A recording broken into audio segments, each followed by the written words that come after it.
एक काळ असा होता की शरद पवार मुख्यमंत्री होते, त्यांच्या मंत्र्यांकडे जेवढी गर्दी नाही तेवढी गर्दी आठवलेंकडे असायची. बर. पवारांचा कॅनवा एकदा चालला होता, त्यांना आमदार निवासच्या तिथे खूप गर्दी दिसली.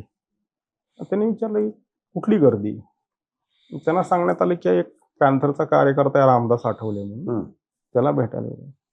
पवारांना ते खूप आश्चर्य वाटलं.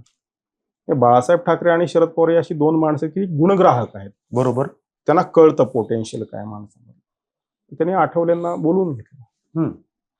आठवले नंतरच्या काळात समाज कल्याण मंत्री झाले राज्याचे. त्यानंतर ते पुढे जात गेले. त्यानंतर भाजपासोबत गेले, आज केंद्रामध्ये राज्यमंत्री आहेत. आठवलेंबद्दलचा एक चांगला गुण मी आता सांगू इच्छितो. सध्या सगळं जात धर्म आणि ह्याच्या अनुषंगाने चाललंय. रामदास आठवले म्हणजे आपण बाळासाहेब ठाकरेंबद्दल सगळे जाणून आहात की बाळासाहेबांनी कधी कोणाला जात विचारली नाही आणि काही जाती विरहित राजकारण जे कोणी सुरू केलं किंवा ज्याचं श्रेय दिलं पाहिजे ते बाळासाहेब ठाकरेंनी दिलं पाहिजे.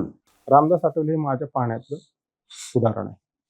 आठवलेंकडे तुम्ही गेलात, उद्या म्हणलं की समीरजींना एखादा भारतरत्नसाठी शिफारस पत्र द्या, काय म्हणताय साहेब? लगेच देतील. आठवले देतील पण लगेच ते पीएला बोलावतात, अरे लेटर बना दो.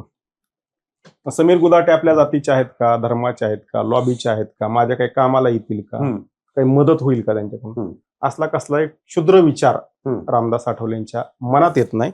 आणि जो माणूस पॅन्थर सारख्या चळवळीतून तिथपर्यंत गेलाय तो इतका जात पात विरहित असावा हे खूप मोठी गोष्ट आहे.